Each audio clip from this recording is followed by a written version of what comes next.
نحمده ونصلي على رسوله الكريم اما بعد فقد قال الله تبارك وتعالى كما ورد في سورة الانبیاء اعوذ باللہ من الشیطان الرجیم بسم اللہ الرحمن الرحیم بل نقذف بالحق على الباطل فيدمغه فإذا هو زاهق فقال عز وجل كما ورد في سورة المائدة قل لا يستوي الخبيث والطيب ولو أعجبك كثرة الخبيث وقال عز وجل كما ورد في سورة الأنعام وَإِن تُطِعْ أَكْثَرَ مَنْ فِي الْأَرْضِ يُضِلُّوكَ عَنْ سَبِيلِ اللَّهِ وقال عز وجل كما ورد في سورة آل عمران لا يغرنك تقلب الذين كفروا في البلاد متاع قليل ثم مأواهم جهنم وبئس المهاد صدق الله العظيم رب اشرح لي صدري ويسر لي أمري واحلل عقدة من لساني يفقهوا قولي اللهم ربنا ألهمنا رشدنا وأعذنا من شرور أنفسنا اللهم أرنا الحق حقا وارزقنا اتباعه وأرنا الباطل باطلا وارزقنا اجتنابه آمین یا رب العالمین۔ گزشتہ جمعے میں نے اعلان کر دیا تھا کہ آج درس حدیث کی بجائے حالات حاضرہ پر گفتگو ہوگی، اور میرا ارادہ تھا کہ اس کے دونوں حصے آج مکمل کر لوں، یعنی بین الاقوامی سطح پر کون کون سی لہریں جو ہیں اٹھ رہی ہیں، کیا انڈر کرنٹس ہیں، کیا اوپر نظر آنے والی لہریں ہیں اور کیا لہریں ہیں اور کیا انڈر کرنٹس ہیں، اور جو حالات و واقعات جو ہیں ان کے بٹوین دی لائن آدمی پڑھ کر بین السطور سمجھ سکے کہ یہ معاملہ کدھر جا رہا ہے۔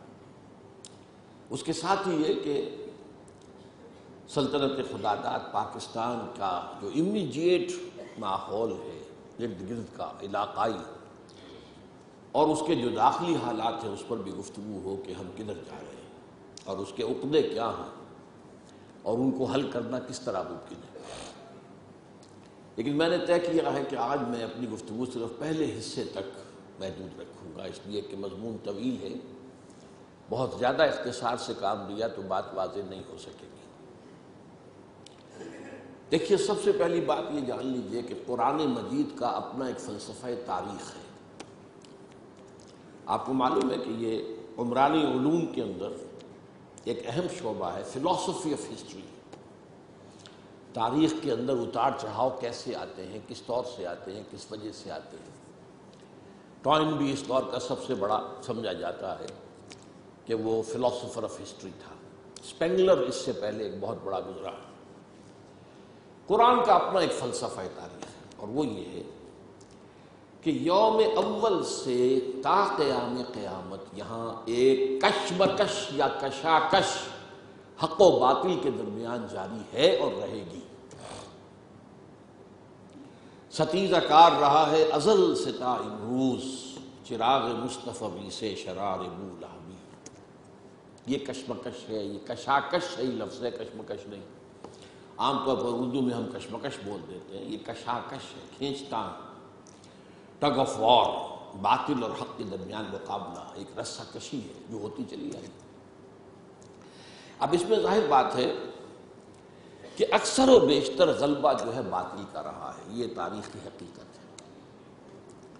وقفے وقفے سے حق آ کر باطل کے سر پر کوڑا مارتا رہا ہے اور باطل کو ختم کرتا رہا ہے، وقفے وقفے سے۔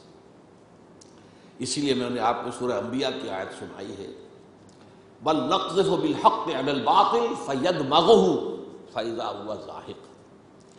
ہم حق کا کوڑا مارتے ہیں باطل پر جو اس کا دماغ نکال دیتا ہے، بھیجا نکال دیتا ہے، اور وہ تو ہے ہی زائل ہو جانے والی شے، وہ پادر ہوا ہے، اس کے لیے ثبات ہے ہی نہیں۔ لیکن اکثریت کا معاملہ ہمیشہ جو رہا ہے اس کے لیے میں نے 3 آیتیں آپ کو سنائی ہیں۔ چنانچہ قرآن مجید میں کہا گیا مسلمانوں سے، قل هل يستوي الخبيث والطيب ولو اعجبك كثرة الخبيث۔ دیکھو ناپاک اور پاک برابر نہیں ہو سکتے. خواہ ناپاک کی کثرت تمہیں مرعوب کر دے. ناپاک جو ہے زیادہ طاقتور نظر آ رہا ہو، زیادہ ڈیل ڈول میں نظر آ رہا ہو، زیادہ اس کا غلبہ ہو، زیادہ اس کا تسلط ہو، زیادہ لوگ اس کے پیروکار ہوں، تو اس سے مرعوب ہونے کی ضرورت نہیں ہے. پاک پاک ہی رہے گا، ناپاک ناپاک ہی رہے گا. اسی طرح فرمایا وَإِن تُطِعْ أَكْثَرَ مَنْ فِي الْأَرْضِ يُضِلُّوكَ عَنْ سَبِيلِ اللَّهِ. یہ سورہ انعام کی آیت ہے 116. اگر تم زمین میں بسنے والوں کی اکثریت کی پیروی کرو گے تو وہ تو لازماً تمہیں گمراہ کر دے گا. اسی طرح نقشہ کھینچا گیا ہے سورہ آل عمران کی آخری آیات میں لا یغرنک تقلب الذین کفروا فی البلاد متاع قلیل. یہ کافروں کی جو تم چلت پھرت دیکھ رہے ہو، ان کا آنا جانا، ان کی شان و شوکت، ان کے ٹھاٹھ آ رہے ہیں، بڑے ٹھاٹھ سے جا رہے ہیں، بڑے ٹھاٹھ سے بڑے ویلکم ہو رہے ہیں، لاکھوں کے لوگ جو ہیں جمع ہیں، اور یہ ہے اور وہ ہے، اور اس کے پیچھے پیچھے بڑی سپر پاورز بھی ہیں، فلاں بھی ہے، یہ بھی ہے. اس سے مرعوب ہونے کی ضرورت نہیں ہے. لا یغرنک، تمہیں دھوکے میں نہ ڈال دیں. تقلب الذین کفروا فی البلاد، یہ جو کافروں کی چلت پھرت ہے، آمد و رفت ہے، ایاب و ذہاب ہے، یہ جو دنیا میں اکڑتے ہوئے نظر آ رہے ہیں چلتے ہوئے، اس سے دھوکہ نہ کھانا. متاع قلیل، یہ بہت تھوڑی سے دیر کا ساز و سامان ہے. ثم مأواہم جہنم وبئس المہاد، اور اس کے بعد ان کا ٹھکانہ جو ہے وہ جہنم ہے، اور وہ بہت ہی برا ٹھکانہ ہے. اس کے ضمن میں آخری فتح جو ہونی ہے وہ حق کی ہونی ہے، فیصلہ کن. اس کی خبریں دے دی گئی ہیں محمد الرسول اللہ صلی اللہ علیہ وسلم کی احادیث کے اندر. اور اس ضمن میں یہ نوٹ کر لیجئے کہ اب حال ہی میں اور مستقبل قریب میں یہ جو کشاکش چلتی رہی ہے، اس کا عظیم ترین معرکہ پیش آنے والا ہے. اس کو جو علامہ اقبال نے کہا ہے، میں انہیں سیر مانتا ہوں کہ وہ آنے والے حالات کو جانتے تھے، دیکھتے تھے. گاہ میری نگاہ تیز چیر گئی دل وجود. نگاہ ہے، اللہ دیتا ہے. اتقوا فراست المومن فإنہ ینظر بنور اللہ. مومن کی فراست سے ڈرو، اس لیے کہ وہ اللہ کے نور سے دیکھتا ہے. تو اللہ کے نور سے دیکھنے والے کو تو بہت دور کا نظر آتا ہے. اسی طرح کہا تھا اقبال نے مسجد قرطبہ کہ باہر دریائے ابھی کبیر بہہ رہا ہے، آب روان کبیر تیرے کنارے کوئی دیکھ رہا ہے کسی اور زمانے کے خواب. کوئی آنے والا زمانہ ہے، میں اس سے دیکھ رہا ہوں. تو اس معاملے میں دنیا کو ہے پھر معرکہ روح و بدن پیش. تہذیب نے پھر اپنے درندوں کو ابھارا. اللہ کو پامر دیے مومن پہ بھروسہ، ابلیس کو یورپ کی مشینوں کا سہارا. اب اس میں یہ جان لیجئے کہ یہ خیر و شر کی جو کشاکش ہے، اس کے دو پہلو ہیں. ایک ہمارے اندر ہے، ایک میدان جنگ ہے. ہمارے اندر ہمارا نفس امارہ ہمیں شر کی طرف دھکیلتا ہے، ان النفس لامارۃ بالسوء. اور ہمارے اندر ہی روح ربانی ہمیں اللہ کے قریب ہونے کے لیے تشویق دلاتی ہے، اللہ کا تقرب حاصل کرو. یہ کشاکش ہے. اسی کشمکش میں گزری میری زندگی کی راتیں. ہر انسان ہر وقت ہر لحظہ اپنے اندر کی اس کشاکش کو محسوس کر سکتا ہے. اندر کوئی شے ہے. ایک اس کا جو ہے جنگ، میدان جنگ، وہ خارج میں ہے، نظر آتا ہے، مرئی ہے. اس میں کیا ہے؟ ایک طرف آدمی ہے اور ایک طرف شیطان ہے. آدمی کو حق کی تقویت پہنچانے کے لیے نیک بندے بھی ہیں، داعیان ہیں خیر کے، مبلغ ہیں بھلائی کے، اور ملائکہ بھی ہیں. دوسری جانب اس شر کو تقویت دینے کے لیے شیاطین جن و انس ہیں. عزازیل ہے شیطان اعظم، پھر اس کی صلبی اولاد ہے جنات میں سے، پھر اس کے ایجنٹ ہیں انسانوں میں سے. تو یہ سمجھیے کہ یہ چومکھی جنگ ہے، اندر باہر ہو رہی ہے. اب اس میں سمجھیے کہ یہ جو ابلیس کو اور اس آدم سے جو دشمنی ہوئی تھی، اس میں جو ہمارے باطل کی صف بندی اس وقت ہے وہ کیا ہے؟ باہر کی بات اب میں کر رہا ہوں، اندر کی نہیں۔ اندر تو نفس امارہ ہے اور روح ربانی ہے، روح ملکوتی ہے، جو ڈیوائن سپارک ہے۔ باہر جو ہے اس جنگ کا سپہ سالار اعظم عزازیل نامی جن ہے، جو بہت بڑا عالم اور زاہد ہونے کی وجہ سے فرشتوں میں شامل ہو گیا تھا۔ جنات میں اور فرشتوں میں زیادہ فرق نہیں ہے۔ فرشتوں کی تخلیق نور سے ہوئی ہے، جنات کی نار سے ہوئی ہے۔ نور اور نار عربی اعتبار سے ایک ہی مادے کے الفاظ ہیں، تو نار اور نور، وہ بھی غیر مرئی ہے، یہ بھی غیر مرئی ہے۔ وہ بھی بہت سی شکلیں اختیار کر سکتے ہیں، یہ بھی کر سکتے ہیں۔ وہ بھی بہت دور تک آمد و رفت ہے، ان کی بھی کافی حد تک آمد و رفت ہے دنیا میں، کائنات کے اندر۔ تو یہ بہت قریب ہے۔ تو یہ جو عزازیل تھا، جس کو کہا گیا معلم الملکوت، یہ اپنے علم اور تقویٰ اور زہد، اس کی عبادت کی وجہ سے ملائکہ کا گویا کہ استاد بن گیا تھا۔ لیکن جب اللہ تعالیٰ نے فیصلہ کیا حضرت آدم کو خلافت عرضی دینے کا، تو اس نے بغاوت کا عالم بلند کر دیا۔ انا خیر منہ، میں اس سے بہتر ہوں، خلقتنی من نار وخلقتہ من طین، تو نے مجھے آگ سے بنایا، اسے مٹی سے بنایا۔ اس بدبخت کو روح نظر نہیں آئی جو آدم کی اصل فضیلت کی بنیاد تھی۔ مادہ تخلیق نظر آ گیا کہ مٹی سے بنا، اور مٹی ظاہر بات ہے آگ کے مقابلے میں گھٹیا شے ہے، انرٹ ہے۔ آگ بڑی ایکٹیو شے ہے، جلا دینے والی، پھونک دینے والی۔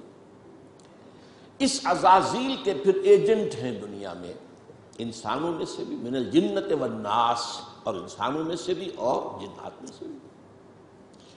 اور ان ایجنٹوں میں آج سے 1400 برس قبل سے سب سے بڑا ایجنٹ یہودی ہے۔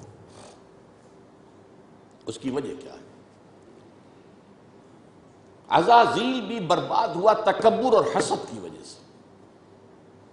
تکبر، میں زیادہ بڑا ہوں، اور یہ خلافت اس کو کیوں دی گئی، مجھے دی جانی چاہیے تھی۔ تکبر اور حسد۔ اور یہودی حضور کو رسالت دیے جانے پر تکبر اور حسد کی آگ میں جل گئے۔ یہ تو ہمارے پروپرائٹری رائٹس تھے، 2000 برس سے نبوت ہمارے ہاں چلی آ رہی تھی۔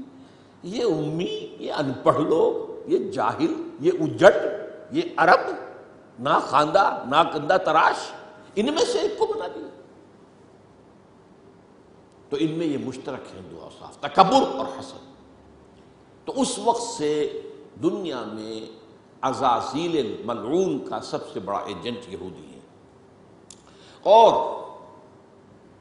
کچھ عرصے سے، تقریباً 400-500 سال سے، یہودیوں کے ایجنٹ ہیں تمام عیسائی۔ یہ ایک لمبی داستان ہے کہ ان کے مابین کیا کشمکش رہی۔ یہودی دشمن تھے عیسائیوں کے، عیسائی جب تھوڑے سے تھے یہودیوں نے پرسیکیوٹ کیا، ستایا، مارا، پیٹا، لیکن حواریین نے ثابت قدمی دکھائی۔ پھر یہ کہ to cut a long story short, چوتھی صدی عیسوی کے شروع میں ایمپرر کانسٹنٹائن، قسطنطین، وہ عیسائی ہو گیا، تو پوری رومن سلطنت عیسائی ہو گئی۔ اب عیسائیوں نے بدلے چکا یہودیوں سے، مارا انہیں، دبایا، انہیں گھیٹوز کے اندر بند کر دیا، ان سے سخت نفرت کی، شہروں میں آمد و رفت بند کر دی، لہٰذا ان کا وہ پرسیکیوشن کا شدید دور آیا۔ لیکن اسی دوران میں انہوں نے اپنے بڑے چالاک ہتھ کنڈوں کے ذریعے سے رفتہ رفتہ عالم عیسائیت کو رام کیا، اور پھر ان کے اوپر سوار ہو، جیسے گھوڑے کو آپ صدا کر پھر اس پر سواری کرتے۔ تو یہ ہے در حقیقت صف بندی۔ یہی وجہ ہے کہ وہی سیر اقبال جو ہے اس نے دیکھ لیا تھا کہ عزازیل کو اب اندیشہ ہو رہا ہے۔ یہ جب کہا کہ دنیا کو ہے پھر مار کے روح و بدن پیش، تہذیب نے پھر اپنے درندوں کو ابھارا، اور اللہ کو پامر دیے مومن پہ بھروسہ، ابلیس کو یورپ کی مشینوں کا سہارا، تو عزازیل نے جو مجلس شورا منعقد کی اقبال کے تصور کے مطابق، وہ نظم ہے جس کی میں نے ایک مرتبہ جمعے کے اندر بھی تشریح بیان کی تھی، پھر بعد میں ایک پورے اجتماع میں قرآن آڈیٹوریم میں، وہ بہت اہم ہے، ہر شخص کو سمجھنی چاہیے تشریح کے ساتھ۔ اس نے یہ کہا کہ مجھے نہ تو اشتراکیت سے کوئی اندیشہ ہے، یہ تو ہمارے اپنے بنائے ہوئے کھلونے ہیں، نہ جمہوریت سے کوئی ڈر ہے، ہم نے خود شاہی کو پہنایا ہے جمہوری لباس، نہ کہیں فاشزم سے کوئی ہمیں اندیشہ ہے، نہ کہیں آمریت سے کوئی اندیشہ ہے، نہ کہیں کوئی نیشنلزم سے اندیشہ ہے۔ یہ تو سارے جو ہیں تہذیب کے ٹولز جو ہیں جدید کے، وہ ہم نے خود بنائے ہیں۔ ہاں ہے اگر کوئی خطر مجھ کو تو اس امت سے ہے جس کی خاکستر میں ہے اب تک شرار آرزو۔ مجھے اندیشہ ہے تو امت مسلمہ سے ہے، محمد کی امت سے ہے، اگرچہ بجھی ہوئی ہے، دبی ہوئی ہے، لیکن آگ دبی ہوئی سمجھ، آگ بجھی ہوئی نہ جان، اس کی خاکستر میں ہے اب تک شرار آرزو۔ جیسے انگارہ اندر سے دہک رہا ہے، اوپر سے راکھ آ گئی ہے، تو وہ انگارہ نظر تو نہیں آ رہا، لیکن اس کا یہ مطلب نہیں ہے کہ اس میں آگ نہیں ہے، اس کی خاکستر میں ہے اب تک شرار آرزو۔ راکھ کے نیچے دبا ہوا انگارہ اور شرارہ موجود ہے۔ انفرادی سطح پر تو ابلیس نے کہا کہ خال خال اس قوم میں اب تک نظر آتے ہیں، وہ کرتے ہیں اشک سحرگاہی سے جو ظالم وضو۔ انفرادی سطح پر تو ایسے ایسے لوگ ان میں موجود ہیں کہ جو سحرگاہی جو ہے، تہجد کے وقت جو ہے وہ روتے ہیں، اور اتنا روتے ہیں کہ گویا کہ ان کا چہرہ جو ہے وہ ان کے آنسوؤں سے دھل جاتا ہے، کرتے ہیں اشک سحرگاہی سے جو ظالم وضو۔ ہاں میری جو امید کی ایک کرن ہے وہ یہ ہے، جانتا ہوں میں یہ امت حامل قرآن نہیں، دس از دی رے آف ہوپ، یہ امت قرآن سے اپنا تعلق توڑ بیٹھی ہے، اور نمبر 2 ہے وہی سرمایہ داری بندہ مومن کا دین، یہ بھی سرمایہ پرست بن چکا ہے، دولت کا پجاری بن چکا ہے۔ یہ میرے لیے رے آف ہوپ ہے، مادہ پرستی، دولت پرستی، سرمایہ پرستی، زر اندوزی، وَإِنَّهُ لِحُبِّ الْخَيْرِ لَشَدِيدٌ، ان 2 لعنتوں کے اندر یہ مبتلا ہے۔ جانتا ہوں میں یہ امت حامل قرآن نہیں ہے وہی سرمایہ داری بندہ مومن کا دین۔ اور تیسری سب سے تلخ حقیقت، اس کے جو علمی اور روحانی جو رہنمائی کرنے والے لوگ ہیں وہ اندر سے خالی ہیں، کھوکھلے ہیں۔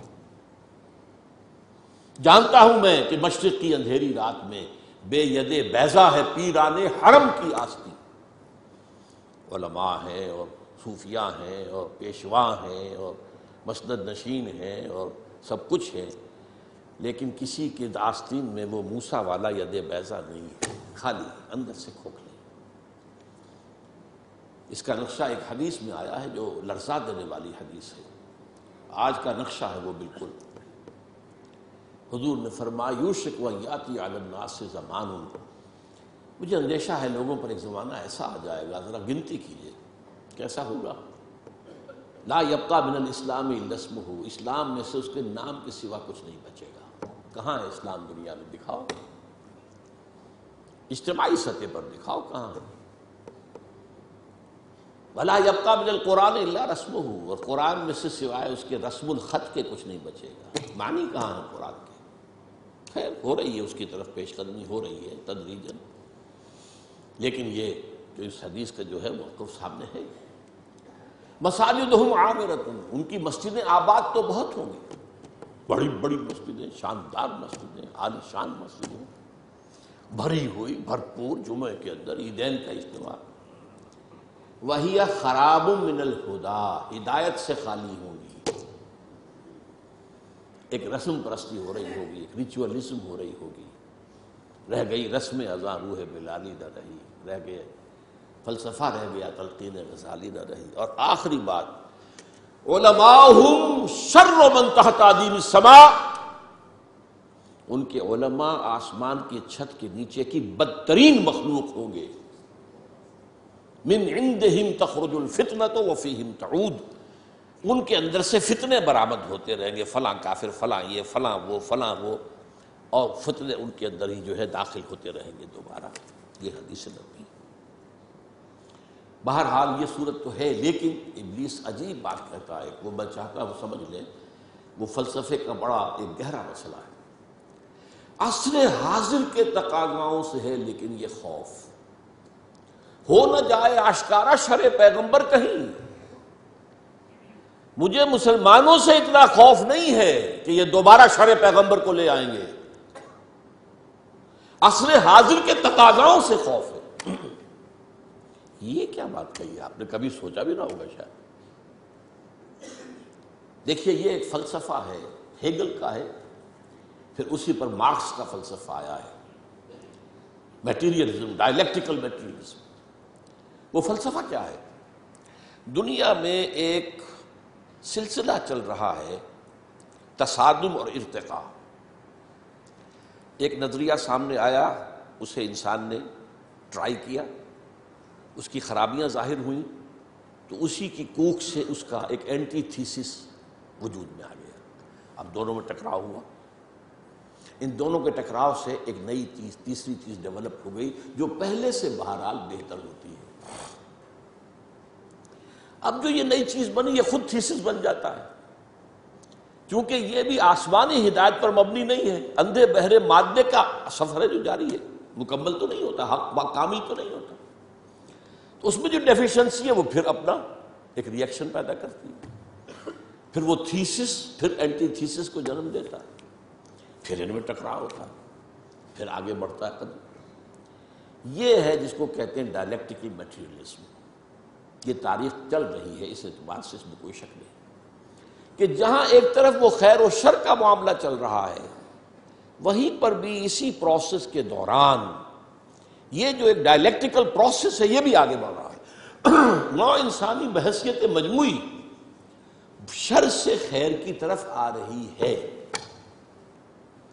اب اس کی مثال لے لیجئے، پہلے دنیا میں بادشاہت تھی، جاگیرداری تھی، انسان مجبور، کسان غریب پسا ہوا، رد عمل پیدا ہوا، جمہوریت آئی، یقیناً بہتر بات ہے، لوگوں کو حقوق حاصل ہوئے، لوگوں کو عزت نفس حاصل ہوئی، ہم بھی انسان ہیں، یہ بھی انسان تھے، بادشاہ یہ کیسے ہم پر حکومت کر رہے تھے؟ اب اس کے اندر کیپٹلزم پیدا ہو گیا۔ نتیجہ کیا نکلا؟ پہلے بادشاہ سر پر سوار تھا، اب سرمایہ دار سوار ہو گئے۔ پہلے جاگیردار سوار تھا، اب کارخانے دار سوار ہو گئے۔ رست از یک بنتا افتاد در بندے دیگر، آسمان سے گرے کھجور میں اٹک گئے۔ پھر رد عمل ہوا، پھر کمیونزم برآمد ہوا، اسی کی کوکھ سے کیپٹلزم کا رد عمل کمیونزم تھا نا۔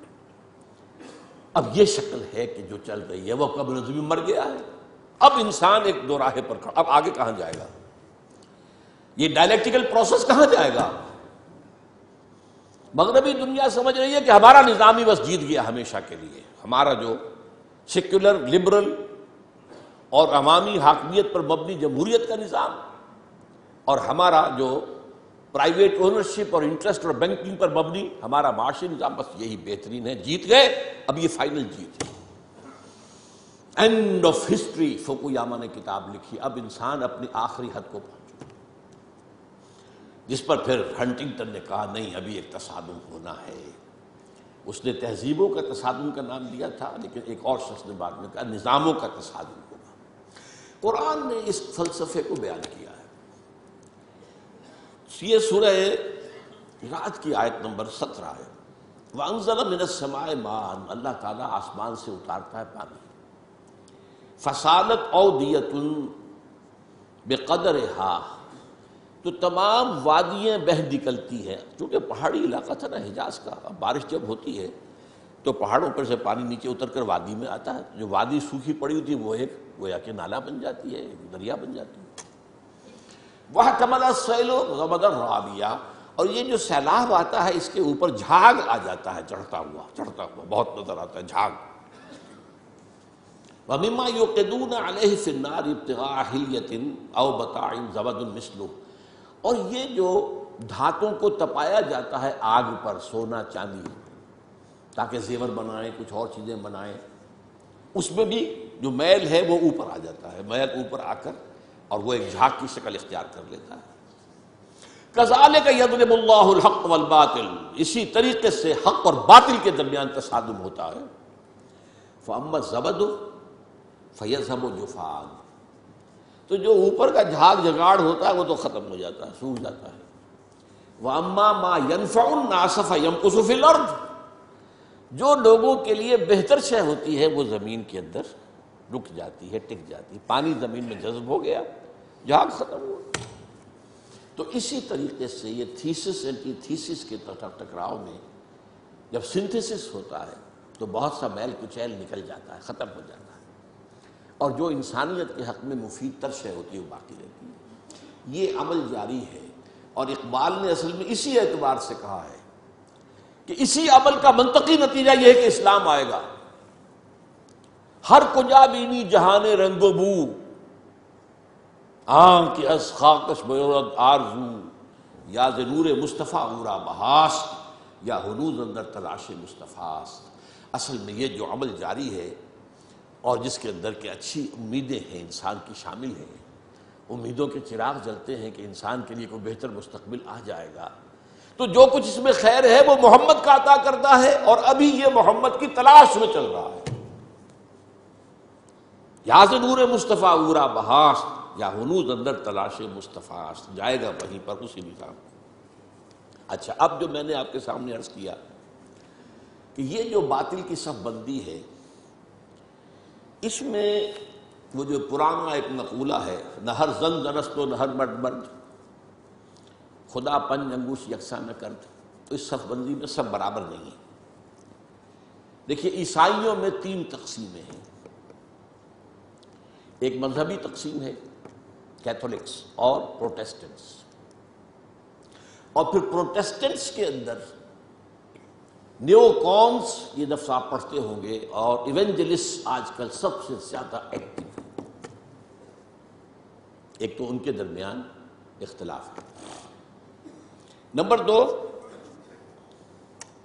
کیتھولک. جب جان لیجئے کہ یورپ جو ہے، mainland Europe is Catholic nearly 100%. امریکہ اور برطانیہ یہ ہیں پروٹیسٹنٹس. پھر ان کے اندر بھی ایک تقسیم ہے، کچھ لوگ مذہبی ہیں، کچھ سیکولر ہیں، جنہیں پرواہ نہیں ہے، نہ کیتھولسزم سے پرواہ ہے، بحث ہے، نہ پروٹیسٹنٹزم سے، جیسے کہ ہر جگہ ہوتا ہے. ہمارے ہاں بھی ہے، ایسے لوگ بھی ہیں جنہیں کوئی خاص سروکار نہیں. کہنے کو وہ شیعہ ہیں، وہ شیعہ کیا ہے؟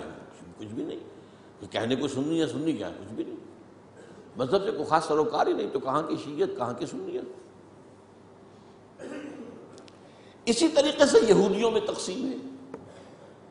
ایک یہودی ہے مذہبی، پریکٹسنگ. ان کی تصویر اگر کبھی آپ نے اخبارات میں دیکھی ہو، لمبے لمبے ان کے بال ہوتے ہیں، اور خاص طور پر یہ قلمیں جو ہے یہ ان کو وہ دے کر چھلے بنا کر لٹکاتے ہیں. بہت خوبصورت لگتے ہیں، اس میں کوئی شک نہیں. اور بال بڑے بڑے، اور سیاہ ہیٹ، اور لمبے سیاہ کوٹ. آج کل تو نہیں ہوتی وہ، لیکن یہ کہ کوٹ لمبے ہوتے ہیں. یہ یہودی ہے، پریکٹسنگ یہودی. پھر یہ کہ اگر یہ گھر پر بھی ہوگا تو اس کے سر پر ایک چھوٹی سی ٹوپی ضرور ہوگی. باہر نکلے گا تو ہیٹ ہوگا، بلیک ہیٹ، چھوٹی سی ٹوپی چپکی ہوئی ہوگی اس کی کھوپڑی کے ساتھ. یہ یہودی ہے، پریکٹسنگ یہودی. اور ایک سیکولر یہودی جنہیں مذہب سے کوئی سروکار نہیں، نسلاً یہودی ہیں، بس ٹھیک ہے. اور دوسری طرف ایک اور تقسیم ہے جسے بہت کم لوگ جانتے ہیں، سفیرڈین اینڈ ایشکنزیم. ایک یہودی وہ ہیں جو اصلاً یہودی ہے، یعنی بنی اسرائیل. ان کی رنگت زیادہ سرخی مائل نہیں ہوتی، بلکہ جیسے ہمارے ہاں گورے آدمی، بس جیسے ہندوستانیوں میں گورے آدمی، ایک ہے سرخ و سفید، اور جو ہے یورپ کا. یہ لوگ ہیں اصل یہودی. یہ ایشیائی ہے. یہودی تو ایشیائی قوم ہے، یورپین قوم تو نہیں. ان کا وطن تو فلسطین تھا. ایک ہے یہ سرخ، انگاروں کے طریقے سے سرخ. یہ اصل میں یہودی نسل سے نہیں ہے. یہ اصل میں 7ویں صدی عیسوی میں ایک خاص حکومت تھی جو کہ آج کل کے بحیرہ کیسپیئن کے قریب تھی. ہاجر ایک قوم تھی. اس پر دباؤ پڑ رہا تھا، ایک طرف عیسائیوں کی طرف سے کہ عیسائی ہو جاؤ، ایک طرف مسلمانوں کی طرف سے کہ مسلمان ہو جاؤ. اور وہ بادشاہ رہنا چاہتا تھا نیوٹرل. وہ جو دو چکی کے دو پارٹوں میں آ گیا تو اس نے ایک فیصلہ کیا. اس نے کچھ عیسائی علماء کو بلایا، کچھ یہودی علماء کو بلایا، اپنے ہاں مناظرہ کرایا. اچھا، مناظرے میں بھی کوئی خاص فیصلہ کوئی بات نہیں ہو سکی. اب اس نے علیحدگی میں بلایا عیسائیوں کو. تمہارے نزدیک عیسائی بہتر ہیں یا یہودی بہتر ہیں؟ مسلمان بہتر ہیں یا یہودی بہتر ہیں؟ ان کا یہودی. مسلمانوں کو بلایا، تمہارے نزدیک عیسائی بہتر ہیں یا یہودی؟ اور یہودی. ان کا ٹھیک ہے، یہودیت میں قبول کرتا ہوں. کامن فیکٹر ہو گیا. عیسائیت تو بدترین شرک میں چلی گئی، خدا کا بیٹا بنا دیا. یہودی بہرحال موحد ہے. عیسائیت میں شریعت ختم ہو چکی ہے، یہود کے ہاں تو شریعت موسوی باقی ہے.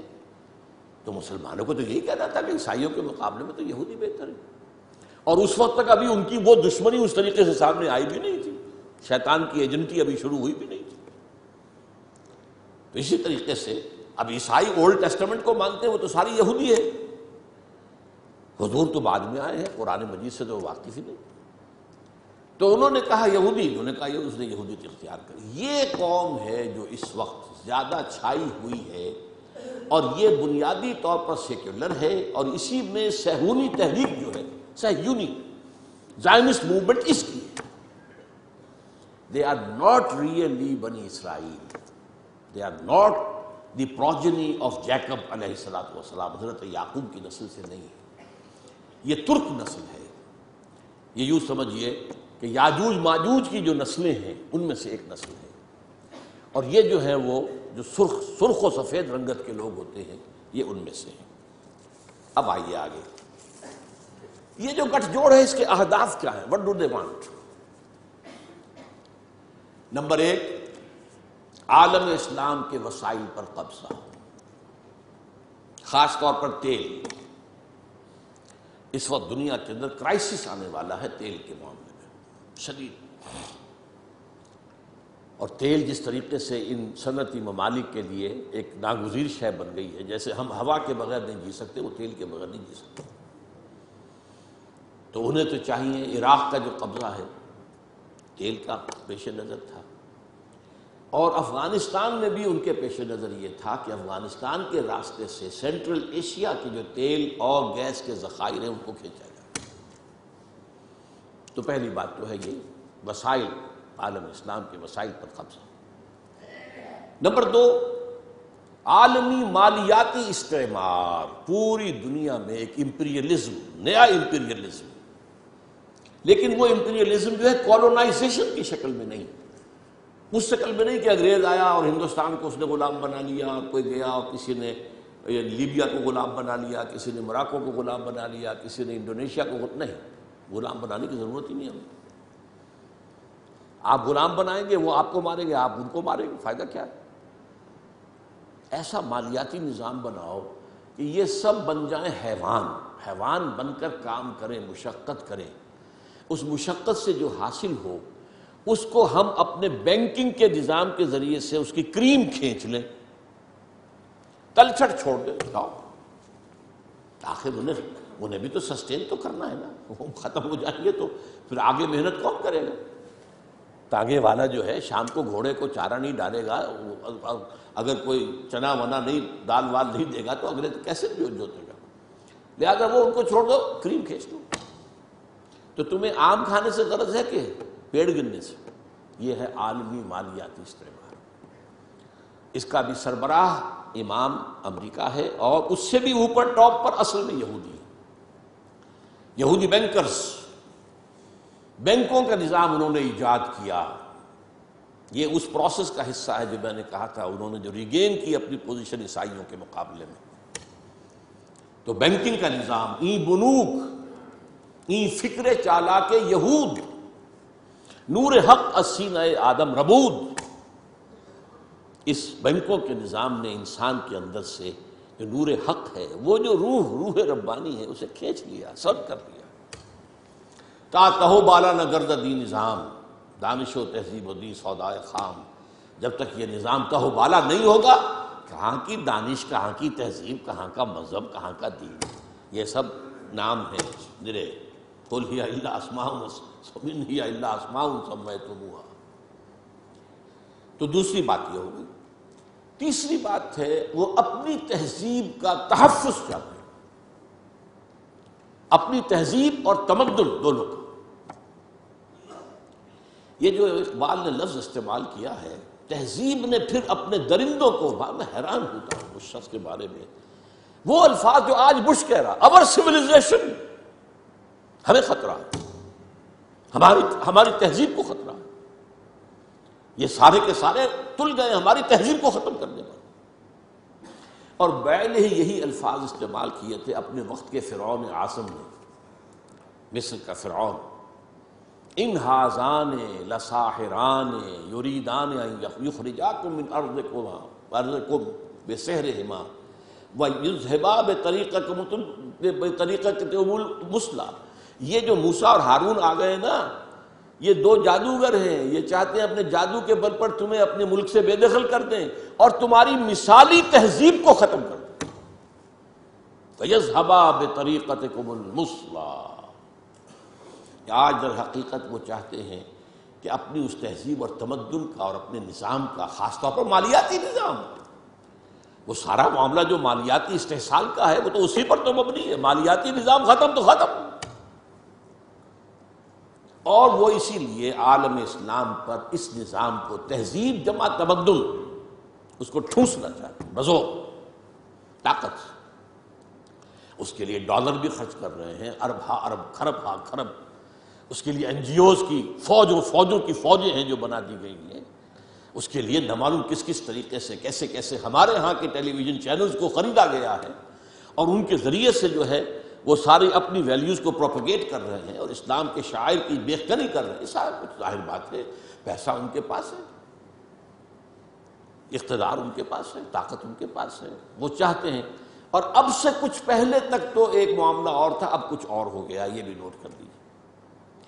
اب سے کچھ پہلے تک ان کا معاملہ یہ تھا کہ اسلام ایز اے مذہب سے ہماری کوئی دشمنی نہیں،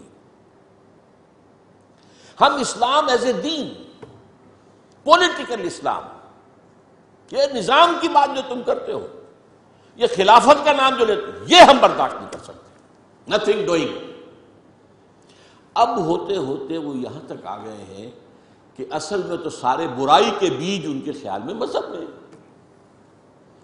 اب ان کے جو رائٹرز ہیں اور ان کے بڑے بڑے جو لوگ مفکرین ہیں وہ کہہ رہے ہیں Islam in itself, Quran in itself, Muhammad himself is evil، نعوذ باللہ من ذلک۔ قرآن ایول ہے، اسلام ایول ہے، اور محمد ایول ہے۔ تو یہ ایک عظیم جنگ ہے اسلام اور مسلمانوں کے خلاف، اسلامی تہذیب و تمدن کے خلاف۔ وہ اس میں چاہتے ہیں کہ اسلام کی بیخکنی کر دی جائے۔ نمبر 4 یہ، اسلام کے احیاء کے عمل کو ہر قیمت پر روکنا ہے، at any cost, come what may, جہاں بھی سر اٹھائے گا کچل دینا۔ یہ ان کا چوتھا ہدف ہے۔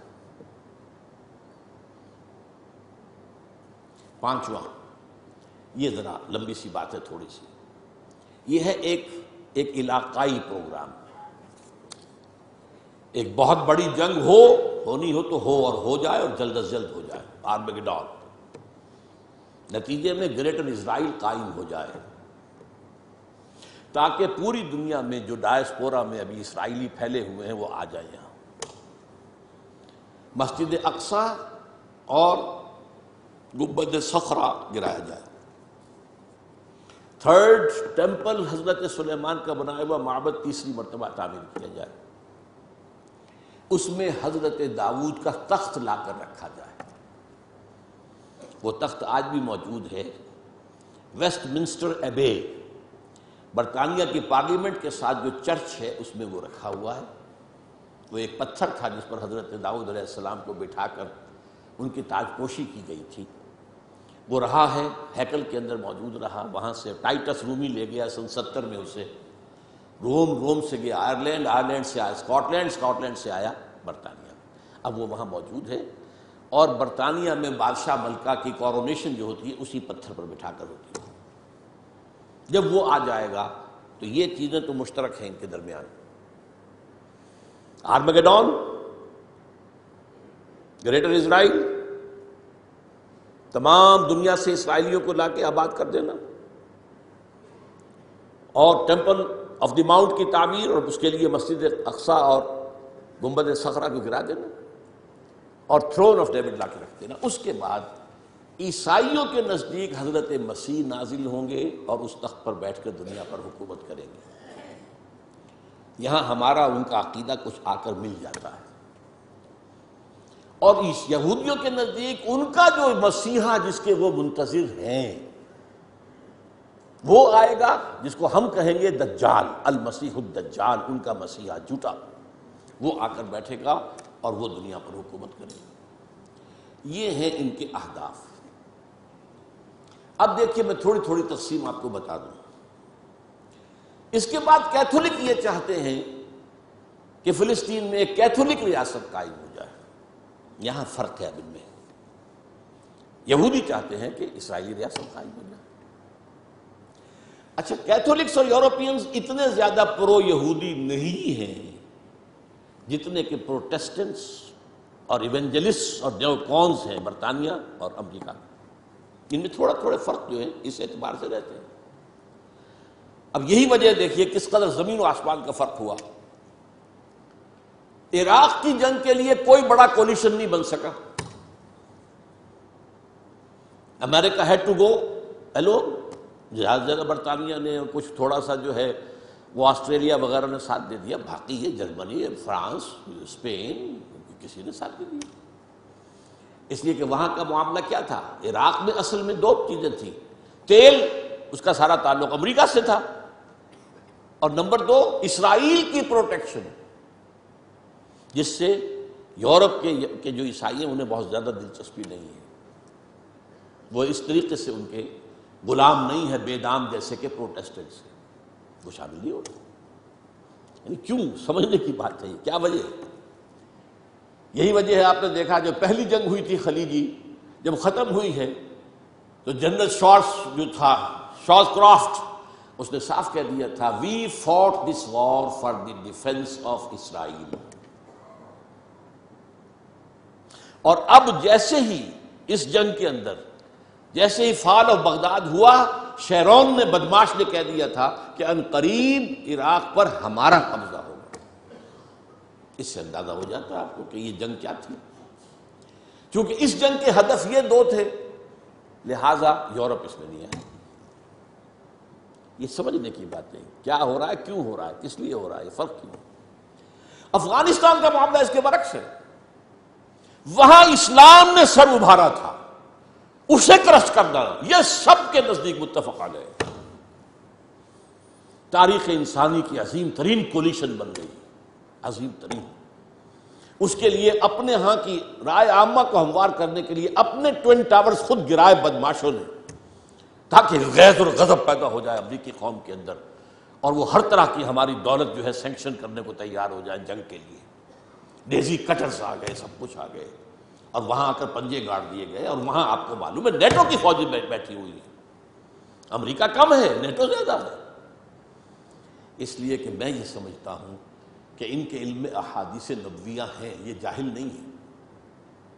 ایک حدیث یہ ہے کہ جب آخری مقابلہ ہوگا حضرت عیسیٰ اور ان کے ساتھ اہل ایمان شامل ہوں گے اور یہودیوں کے مابین، تو کوئی درخت، کوئی پتھر یہودی کو پناہ نہیں دے گا، بلکہ کہے گا اے مسلمان، اے بھائی، یہ یہودی میرے پیچھے چھپا ہوا ہے، اس کو آ کے قتل کر دو، سوائے غرقد کے. ایک درخت ہے وہ یہودیوں کا ہمدرد ہے. اور اب غرقد ہی سب سے بڑے پیمانے پر اسرائیل میں کاشت کیا گیا ہے. نمبر دو، یہ حدیث ہے کہ خراسان کے علاقے سے فوجیں آئیں گی جو دجال کا مقابلہ کریں گی حضرت مسیح علیہ السلام کے ساتھ ہو کر، اور وہ سیاہ جھنڈے لے کر آئیں گی اور ان کا رخ کوئی موڑ نہیں سکے گا. لہذا یہ خراسان، یہ وہ سمجھتے ہیں کہ یہیں سے سارا اندیشہ جو ہے اسلام کے احیاء کا وہ موجود ہے. اس اعتبار سے افغانستان میں ان کی جنگ کا ہدف کچھ اور ہے، عراق میں ان کی جنگ کا ہدف کچھ اور ہے.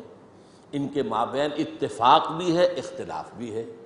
تھوڑا تھوڑا درمیان کے اندر پالیسیز کا اختلاف بھی ہے، لیکن بحیثیت مجموعی جو ہے ان کے اندر اتفاق رائے موجود ہے، اور یہ ہے بٹوین دی لائنز آپ کی ایک سٹڈی۔ میری اس تقریر کا کیسٹ لے کر پھر سنیے گا، پھر سنیے گا، پھر سنیے گا، یہ ایک دفعہ بات سن کر سمجھنے والی بات نہیں ہے۔ باقی اب دوسرا حصہ، ہمارا اپنا حال کیا ہے، ہم کہاں کھڑے ہیں، ہمارے ارد گرد میں کیا ہو رہا ہے، ماحول میں کیا ہے، اندر کیا ہو رہا ہے، اس پر انشاءاللہ اب اگلے جمعے میں نہیں، پرسوں اتوار کو بات ہوگی قرآن آڈیٹوریم میں 10:30 بجے۔ وہ جو مہینے کا ہر پہلا اتوار میرے لیے وہاں مخصوص ہے، اس میں بجائے اس کے کہ میں درس قرآن دوں اپنے اس موضوع کو، تاکہ یہ آپ کے ذہن میں یہ بھی تازہ ہو، اور اس کے ساتھ ہی جو ہے وہ ہم اپنے اندرونی معاملات پر بھی نگاہ ڈال سکیں۔ اقول قولی ھذا واستغفر اللہ لی ولکم ولسائر المسلمین والمسلمات۔